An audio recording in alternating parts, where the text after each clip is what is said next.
سچ Urdu story دیکھنے والوں کو السلام علیکم پیارے دوستوں، اگر آپ میرے چینل پہ نیو ہیں تو چینل کو سبسکرائب کریں، شکریہ۔ ایک دفعہ کا ذکر ہے کہ شہر میں ایک مشہور چور رہتا تھا۔ ایک دن اس چور نے اپنے بیٹے کے پاس بلایا اور کہا، اگر تمہیں مجھ سے محبت ہے تو تم چور بننا پسند کرو گے، اس کام میں تمہیں بہت فائدہ ہوگا۔ بیٹے نے جواب دیا، اگر ابا جان میں آپ کی نصیحت پر عمل کروں گا تو کوئی بھی میری عزت نہیں کرے گا اور میں لوگوں کی نظروں میں گر جاؤں گا۔ میرا دل کرتا ہے کہ میں محنت کر کے اپنے لیے روزی روٹی کماؤں اور آپ کی اور عزت میں دنیا میں بسر ہو جاؤں۔ چور یہ سن کر بہت خفا ہوا اور بیٹے سے کہنے لگا، کیا تم نے سنا نہیں، اپنے باپ کا حکم ضرور ماننا چاہیے، تم میرے حکم سے انکار کیوں کرتے ہو؟ تمہیں چور بننا ہی پڑے گا ورنہ میں تمہیں گھر سے نکال دوں گا۔ لڑکا دوسرے دن ایک کسان کے گھر گیا اور اس سے ایک گائے کا سودا کیا اور وعدہ کیا کہ میں فصل کاٹنے کے بعد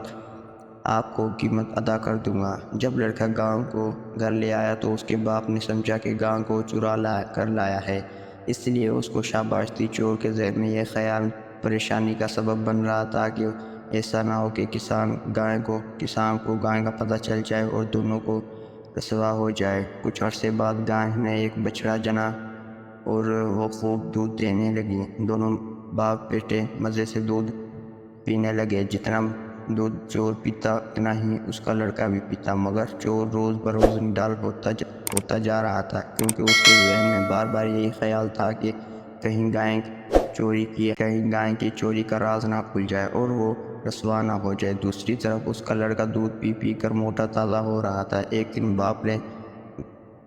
دن بیٹے نے باپ سے پوچھا، ابا جان روز بروز اتنے کمزور کیوں ہو جا رہے ہو جبکہ میں تندرست ہو جا رہا ہوں؟